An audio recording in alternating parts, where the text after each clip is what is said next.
ونصلي على رسوله الكريم أما بعد أعوذ بالله من الشيطان الرجيم بسم الله الرحمن الرحيم يسألونك عن الأنفال قل الأنفال لله والرسول صدق الله مولانا العظيم.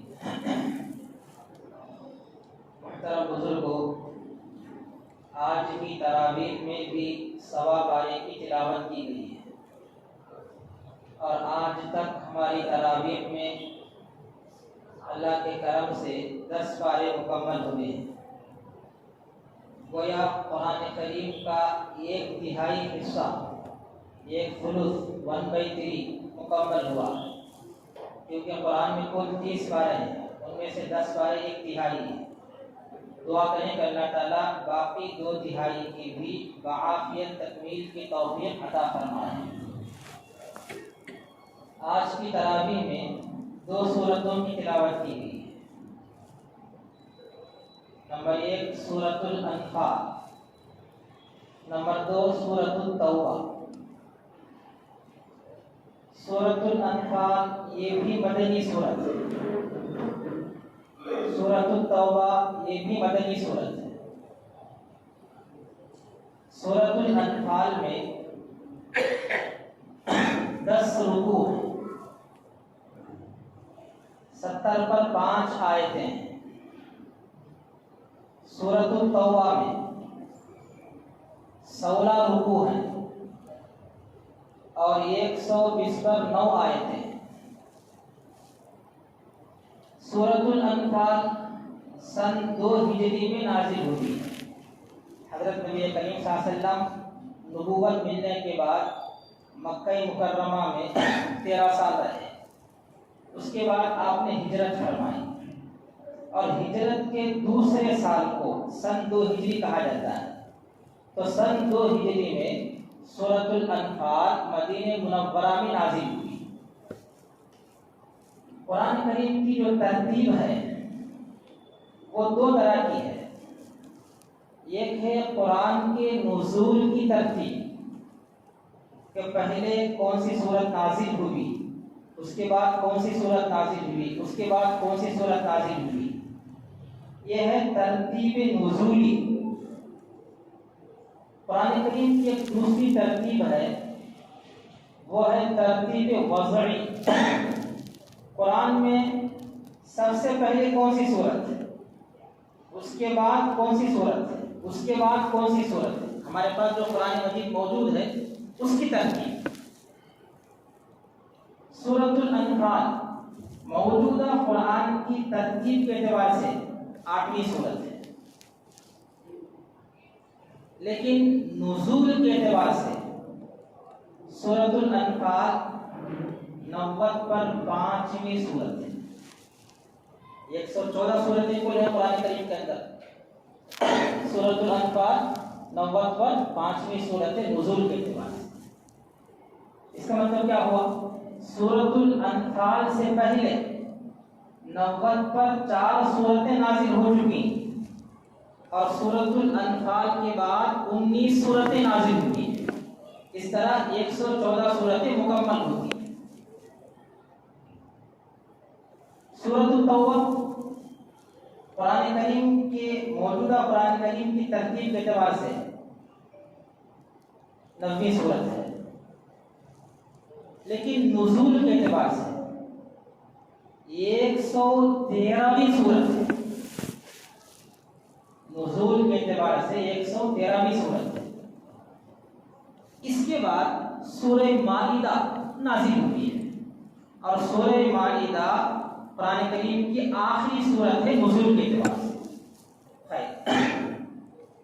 پہلی سورت کا نام سورۃ الانفال. انفال کسے کہتے ہیں؟ انفال نفلن کی جمع ہے. نفلن کے معنی ہے زیادتی،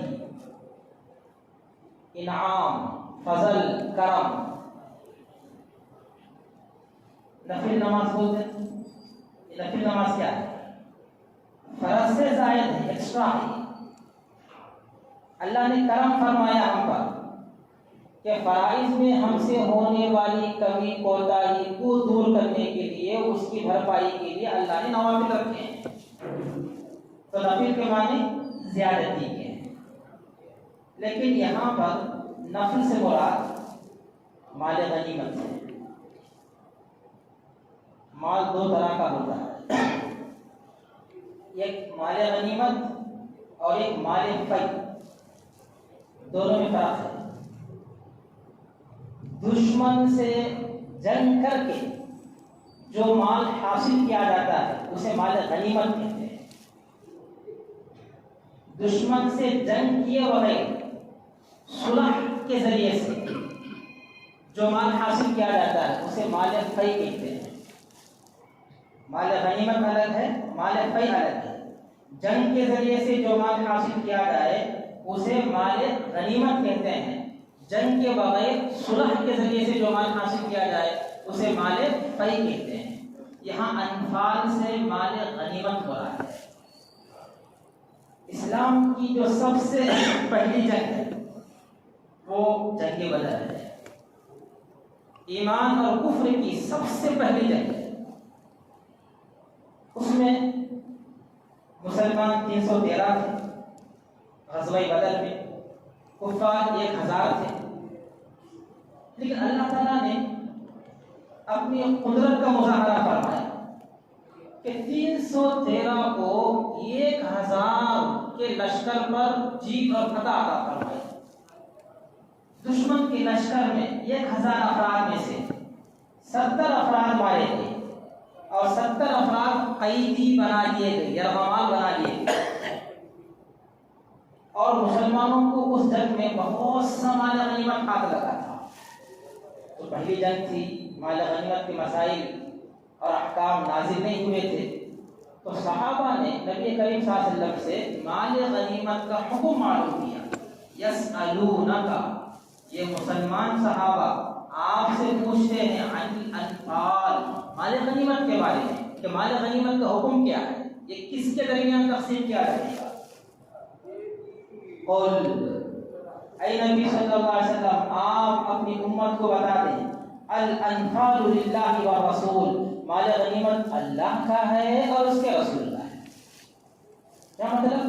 مال غنیمت میں اللہ کا حکم چلے گا اور مال غنیمت رسول اللہ صلی اللہ علیہ وسلم کے بتائے ہوئے طریقے کے مطابق تقسیم ہوگا.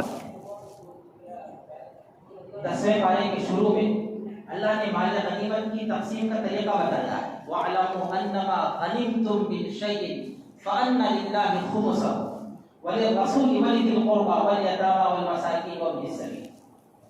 کتنا بھی مال غنیمت حاصل ہو، سب سے پہلے اس کے 5 حصے کیے جائیں گے اور ان میں سے ایک حصہ، 5واں حصہ جسے خمس کہتے ہیں 1/5، ایک حصہ رسول اللہ صلی اللہ علیہ وسلم کا ہے، یعنی بیت المال کا ہے.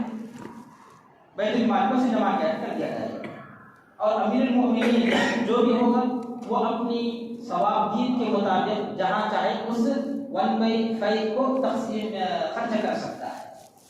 باقی جو 4 حصے ہیں یہ 4 حصے مجاہدین کے ہوں گے جنہوں نے جہاد میں شرکت کی، مال غنیمت حاصل کیا. ان کے درمیان باقی 4 حصے تقسیم کیے جائیں. غزوہ بدر اسلام کی پہلی جنگ تھی. مال غنیمت مسلمانوں کے لیے حلال قرار دیا گیا.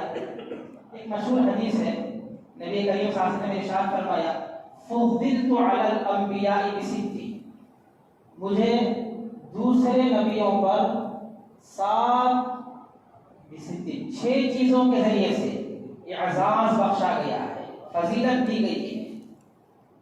ان میں سے ایک چیز آپ نے فرمائی احلت لی الغنائم، مال غنیمت میری امت کے لیے حلال کیا گیا. گزشتہ امتوں کے لیے مال غنیمت کا استعمال کرنا جائز نہیں تھا. جنگیں ہوتی تھی، مال غنیمت ہاتھ لگتا تھا، لیکن طریقہ یہ تھا کہ اس مال غنیمت کو کسی اونچی جگہ پر، پہاڑی وغیرہ پر رکھ دیتے اور اللہ کے حکم سے آسمان سے ایک آگ آتی اور وہ آگ اس مال کو کھا جاتی، جلا کر ختم کر دیتی.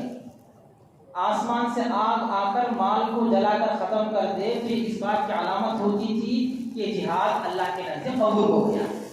اور اگر آسمان سے آگ نہ آئے اور اس مال کو ختم نہ کرے تو یہ علامت ہوتی تھی کہ جہاد میں کچھ گڑبڑی ہوئی ہے, اللہ نے اس جہاد کو قبول نہیں کیا. لیکن نبی کریم صلی اللہ علیہ وسلم کے طفیل اس امت کے لیے مال غنیمت حلال کیا گیا ہے. مال غنیمت کو حلال اور پاکیزہ رزق کے طور پر یہ امت استعمال کر سکتی ہے. اس کی وجہ کیا ہے؟ پچھلی امتوں کے لیے مال غنیمت کا استعمال حلال نہیں, اس امت محمدیہ کے لیے مال غنیمت کا استعمال حلال ہے. کیوں؟ اس لیے کہ پچھلے نبیوں کی نبوت کا جو دائرہ ہے, ایریا ہے, وہ محدود ہے, لیمیٹڈ ہے.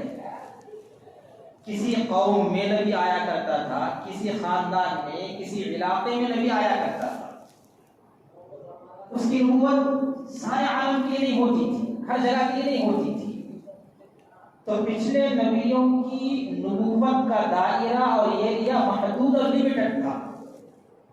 لیکن حضرت نبی کریم صلی اللہ علیہ وسلم کی نبوت کا جو دائرہ ہے, ایریا ہے, یہ غیر محدود ہے, ان لمیٹڈ ہے. جب ان لمیٹڈ ہے تو یہ امت دین اسلام کی دعوت اور تبلیغ کے لیے دنیا کے کونے کونے میں جائے گی. جب دنیا کے کونے کونے میں جائے گی اور جس کو دعوت دی جائے گی, بسا اوقات وہ آدمی ہماری اس دعوت کو قبول نہیں کرے گا. جب قبول نہیں کرے گا تو پھر قاتلو, ان سے جنگ کرو. اب جب اسلام کا ایک لشکر اپنے مرکز سے بہت دور دنیا کے کسی کونے میں دشمن سے جنگ کرنے کے لیے گیا ہے تو وہاں پر کیا کھائے گا؟ کھانے کے دو ہی طریقے ہو سکتے ہیں. ایک تو وہ کمائے, یا پھر جو ہیڈ آفس ہے, مرکز ہے, وہاں سے اس کو راشن اور غلہ پہنچایا جائے. جو لشکر جنگ کے لیے جاتا ہے اگر اس پر کمانے کی ذمہ داری اور کمانے کا بوجھ لاد دیا جائے تو وہ جنگ کیسے کرے گا؟ اور اسی طرح اگر مرکز سے راشن پہنچانے کی بات ہو تو مرکز تو بہت دور ہے, وہاں سے یہاں تک پہنچانا کافی دشواری ہوگی. اس لیے اس نبی کریم صلی اللہ علیہ وسلم کے خاتم النبیین ہونے کی ختم نبوت کی برکت سے اللہ نے مال غنیمت کو اس امت کے لیے حلال کیا. کمائے کا دشمن کھاؤ گے تم. کمانا کس کو ہے؟ دشمن کو کمانا ہے. لیکن دشمن کا کمایا ہوا مال غنیمت کے طور پر اللہ تعالیٰ تم کو کھلائے گا. تو یہ مال غنیمت اس امت کے لیے حلال ہے. یہ خصوصی نبی کریم صلی اللہ علیہ وسلم کے ختم نبوت کی برکت سے اس امت کو انعام عطا کیا گیا ہے. دوسری سورت کی تلاوت کی گئی ہے سورۃ التوبہ. اس سورت کے دو نام ہیں, ایک ہے سورۃ التوبہ اور ایک ہے سورۃ البراءۃ. اس سورت کو سورۃ التوبہ کیوں کہتے ہیں؟ اس لیے کہ اس سورت میں 3 مخلص صحابہ کی توبہ کو اللہ نے قبول فرمایا ہے. غزوہ تبوک کا نام آپ نے سنا ہوگا. غزوہ تبوک میں نبی کریم صلی اللہ علیہ وسلم کی طرف سے نفیر عام کا حکم تھا. نفیر عام ہر بالغ مرد کو اس جہاد میں شریک ہونا فرض تھا. 3 مخلص صحابہ شریک نہیں ہو سکے. واپس آئے آپ اپنے لشکر کے ساتھ, تو آپ نے ان تینوں کے ساتھ بائیکاٹ کیا, مقاطعہ, سوشل بائیکاٹ. لین دین نہیں, بات چیت نہیں, ہم کچھ بھی نہیں. وہ روئے, بہت معافی تلافی کیے. تب اللہ تعالیٰ نے ان کی توبہ کی قبولیت کی آیت نازل فرمائی. وعلى الثلاثة الذين خلفوا حتى إذا ضاقت عليهم الأرض بما رحبت وضاقت عليهم أنفسهم وظنوا أن لا ملجأ من الله إلا إليه ثم تاب عليهم ليتوبوا. اللہ نے ان کو توبہ کی توفیق دی تاکہ یہ توبہ کریں. ان اللہ هو التواب الرحیم, اللہ تعالیٰ توبہ قبول کرنے والے, رحم کرنے والے. تو ان 3 مخلص نیک صحابہ کی توبہ کی قبولیت کا واقعہ اس سورت کے اندر ذکر کیا گیا ہے. اس لیے اس سورت کا نام سورۃ التوبہ رکھا گیا. اس کا دوسرا نام ہے سورۃ البراءۃ. براءت کے معنی ہے بیزارگی، بری ہونے کا اعلان. جیسے بچہ اگر شرارت کرے، نافرمانی کرے، چاہے چیزیں نے کیا سمجھنا بھی چاہیے، میرا بچہ چلے جانے ہوتے ہیں نا، اپنی بیزارگی کا اظہار کرتے ہیں. اس صورت میں اللہ تعالیٰ نے مشرکین سے براءت کا اعلان فرمایا ہے، بیزاری کا اعلان فرمایا. پہلی آیت آپ دیکھیں، براءۃ من اللہ ورسولہ الی الذین عاہدتم من المشرکین. جن مشرکوں سے مسلمانوں کا معاہدہ تھا ان سے بھی اللہ اور اس کے رسول کی طرف سے براءت اور بیزاری کا اعلان ہے. یہ سورت کب نازل ہوئی؟ سن 9 ہجری میں نازل ہوئی. سورۃ الانفال سن 2 ہجری میں، سورۃ التوبہ سن 9 ہجری میں. نبی کریم صلی اللہ علیہ وسلم کی وفات ہوئی ہے سن 10 ہجری میں. اس سورت کے نزول کا واقعہ کیا بنا؟ سورۃ التوبہ مختصر تاریخ میں آپ کو بتاتا ہوں. سن 6 ہجری میں نبی کریم صلی اللہ علیہ وسلم اپنے صحابہ کے ساتھ عمرہ کرنے کی نیت سے مکہ مکرمہ کی طرف سفر شروع کر دیا. مکہ کے قریب حدیبیہ کے مقام پر پہنچے تو کفار مکہ نے آپ صلی اللہ علیہ وسلم کو اور آپ کے صحابہ کو مکے میں داخل ہونے سے روک دیا. نبی کریم صلی اللہ علیہ وسلم نے اپنی طرف سے نمائندے کے طور پر عثمان بن عفان رضی اللہ تعالیٰ عنہ کو مکے کے رؤساء سرداروں سے بات چیت کرنے کے لیے روانہ فرمایا. بالآخر کئی شرائط طے پائی. ان میں سے بنیادی طور پر ایک شرط طے پائی کہ مسلمان انسان عمرہ نہ کرے، واپس نہ آئے، اگلے سال اپنی عمرے کی قضا کرنے کے لیے آ جائے. ایک شرط یہ طے پائی. اور دوسری شرط یہ طے پائی کہ مسلمان اور کفار 10 سال تک آپس میں لڑائی نہیں کریں گے. جنگ نہ کرنے کا معاہدہ اور ایگریمنٹ ہوا 10 سال تک. مسلمان اور کفار کے علاوہ دیگر جو قبیلے مکے کے اندر رہتے تھے ان کو اختیار دیا گیا. جو قبیلہ مسلمانوں کا ساتھی بننا چاہے وہ مسلمانوں کا ساتھی اور حلیف بن سکتا ہے، اور جو کفار کا حلیف اور ساتھی بننا چاہے وہ ان کا حلیف اور ساتھی بن سکتا ہے. یہ قبیلہ تھا قبیلہ بنو خزاعہ. یہ مسلمانوں کا حلیف اور اتحادی اور ساتھی بن گیا، قبیلہ بنو خزاعہ. اور یہ قبیلہ تھا قبیلہ بنو بکر. یہ کفار مکہ کا حلیف اور ساتھی بن گیا، ان کا اتحادی بن گیا. اس کا مطلب یہ ہے جس طرح 10 سال تک مسلمان اور کفار مکہ کے درمیان جنگ نہ کرنے کا معاہدہ ہے، ایسے ہی ان ساتھیوں کے درمیان بھی 10 سال تک جنگ نہ کرنے کا معاہدہ ہوگا. خیر شرائط کے مطابق نبی کریم صلی اللہ علیہ وسلم اپنے صحابہ کو واپس لے کر چلیں گے. یہ سن 6 ہجری کا واقعہ ہے.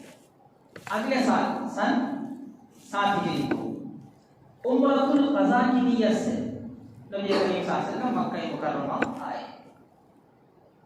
اور شرائط کے مطابق 3 دن آپ نے مکے میں قیام فرمایا، عمرہ کر لیا، عمرے کے قضا پھر واپس چلے گئے. عمرۃ القضاء سے فارغ ہونے کے 7 یا 8 مہینے کے بعد